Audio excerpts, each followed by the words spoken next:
மானாமதுரை போகக்கூடிய கூட் road junction சொல்லுவாங்க. முள்ளிப்பாக்கம் கூட் road ஒரு பஸ் ஸ்டாண்டு.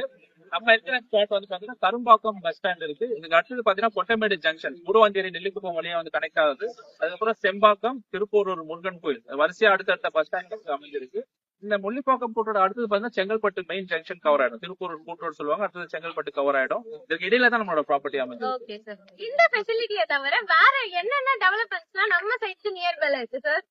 முக்கியமா சொல்லணும்னா நம்ம செங்கல்பட்டு டிஸ்ட்ரிக்டா நம்ம அறிவிச்சது வந்து கலெக்டர் ஆஃபீஸும் பஸ் ஸ்டாண்டும் புதுசா நம்ம ஸ்டார்ட் பண்ணிட்டாங்க. 100 ரூபீஸ் போயிட்டு இந்த இடம்லாம் 5000 ரூபீஸ் கிட்ட நெருங்கிடுச்சு. சோ அந்த ஆன் ரோட் கனெக்ட் ஆகக்கூடிய ப்ராப்பர்ட்டி தான் நம்ம அமைஞ்சிருக்கு. இது மட்டும் இல்லாம பூஞ்சேரி மகாலிபுரத்துல இருந்து 800 வரைக்கும் கனெக்ட் ஆகுற சென்னை பெரிபரல் ரிங் ரோடு சொல்லுவாங்க, CPRR ரோடு. அந்த ரோடும் பாத்தீங்கன்னா நம்ம சைட்டுக்கு அருகாமையில தான் கிராஸ் ஆகுது. SP கோயில் கனெக்ட் ஆயிட்டு திருவள்ளூர் காட்டுப்பள்ளி துறைமுகம் வரைக்கும் 134 கிலோமீட்டர் ஸ்ட்ரெச். இப்போ நிறைய கார்பரேட்ஸ் நிறைய இருக்கக்கூடிய ஒரு அந்த பாத்தீங்கன்னா அந்த பிரிட்ஜஸ் ஒட்டி தான் நம்ம மனைப்பிரிவு அமைஞ்சிருக்கு. அது மட்டும் இல்லாம CMD லிமிட்குள்ள நம்மளோட ப்ராப்பர்ட்டி எல்லாம்